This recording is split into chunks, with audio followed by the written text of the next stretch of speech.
Hey there, good to see you. Today, I wanted to talk about a time-honored tradition that was emphasized in Christianity and then forgotten.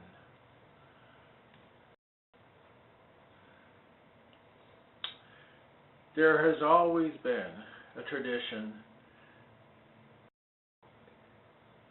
in the lineage that I've been in anyway, and even in the Christian religion, which is sort of honored in the breach today.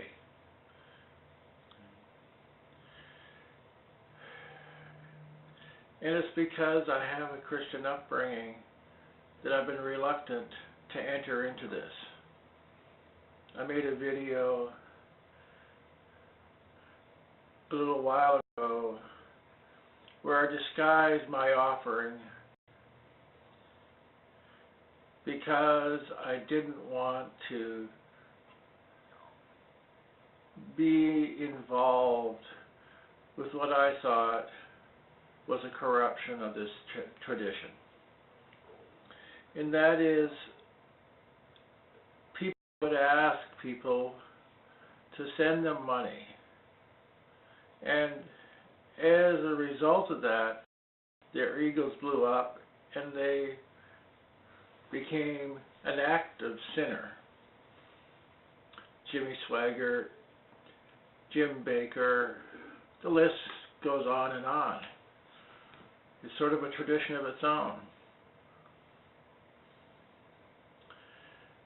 But I realize that God now wants me, because of the times that we're entering, to open up that offer into tradition it's supposed to be.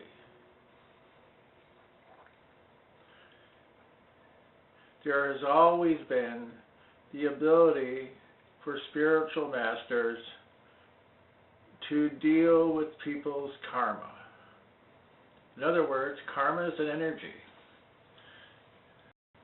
Negative karma is just energy that's been misused.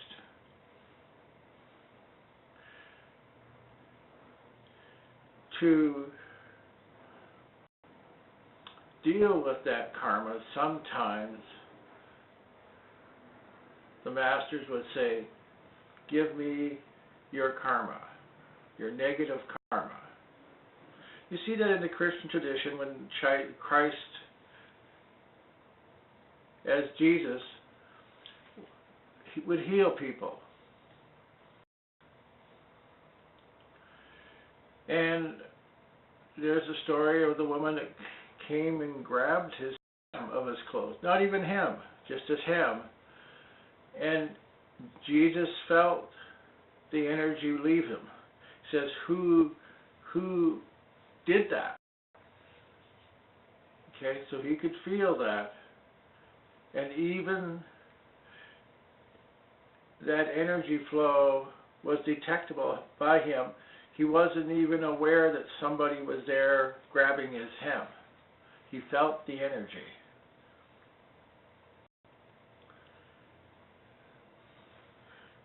And this energy can be transmitted over distances.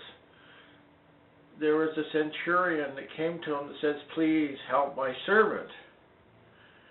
And Jesus says, well, why are you here? And he said, well, I know that it's a centurion, and I have soldiers. I say, go do this, and they go do it. I know that if you say it, my servant will be helped. So Jesus pointed out the faith of this person, says, your servant has been healed already. So there's a lot of stuff in this. Okay.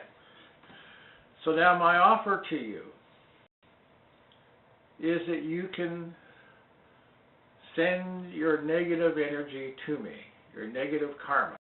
I have a technique that I can transform that energy. What it really depends on is not so much me, but on you if you want to get rid of your negative energy.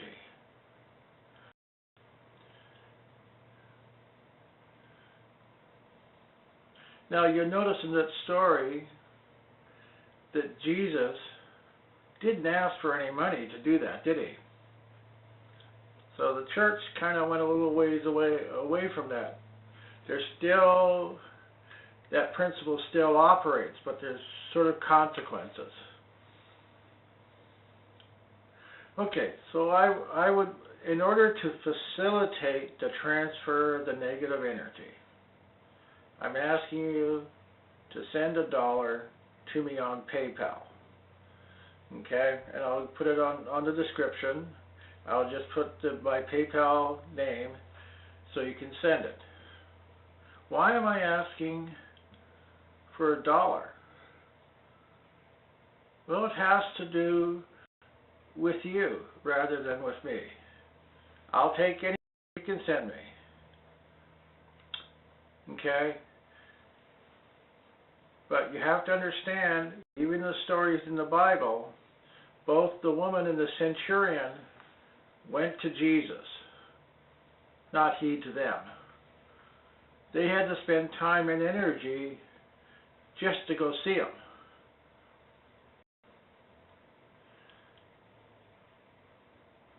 And their time and energy had value. So they actually were spending time and energy instead of money.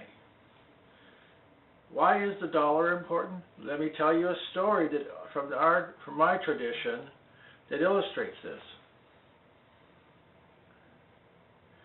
In the story of Krishna, Krishna was the friend of the Pandavas, the eldest of who was Yudhishthira, who was in charge of a kingdom. He got into a gambling game that was fixed, and he lost not only his kingdom, his money, but also himself and his four brothers and his wife, Sita. And one of the to his cousin. And one of the cousin's brothers went to Sita's apartment and hauled her by her hair, a great insult, and took her to the court.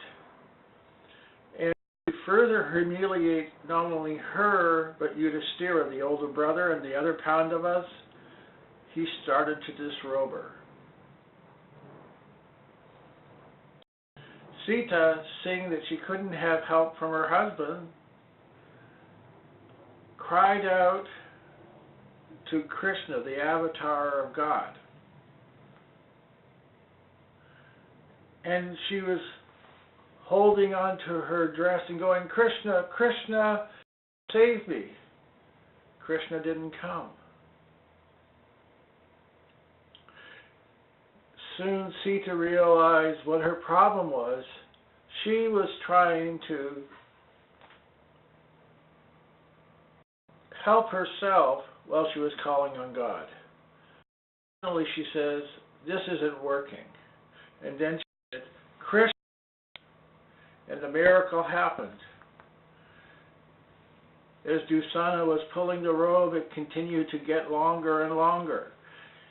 And finally, he had piled up a mountain of this dress, sari material, and still she was robed. This was the miracle.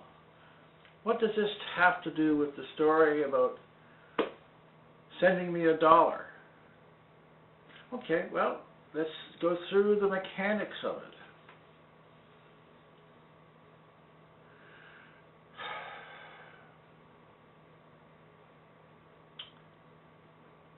The transfer of energy depends on you as the individual, not on the receiver so much. Once the receiver says, "I'm willing to receive," then someone has to send it. Okay, so if you want to send it, and you're completely convinced that, "Oh, I can send this without sending $1," great. do it. That shows faith.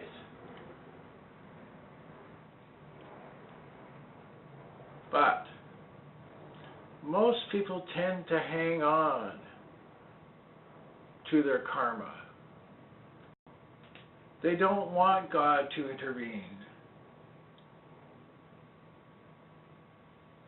A great mistake. So,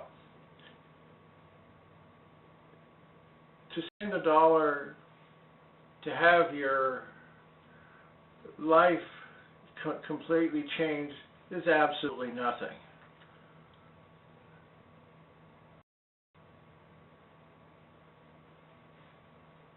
But it's that transference, the idea that this is something that has value to you, that is going, and if you can hook on to that value, what you want to be free of, it's much, much easier. And that's the hidden meaning behind tithing, the tenth. It's sort of an insurance policy before there was insurance. Because the guy that was ensuring your safety was God. And the temple and the priests that operated in Judaism were only the recipients of that for God to make sure that you had that compact. It is working for the Jews today.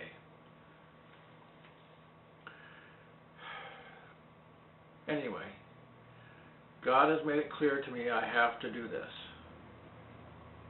I've resisted it. I've changed my mind to understand what God wants. My life has got better. Well, I have my payback already. It's up to you to receive what's been offered to you. Thank you.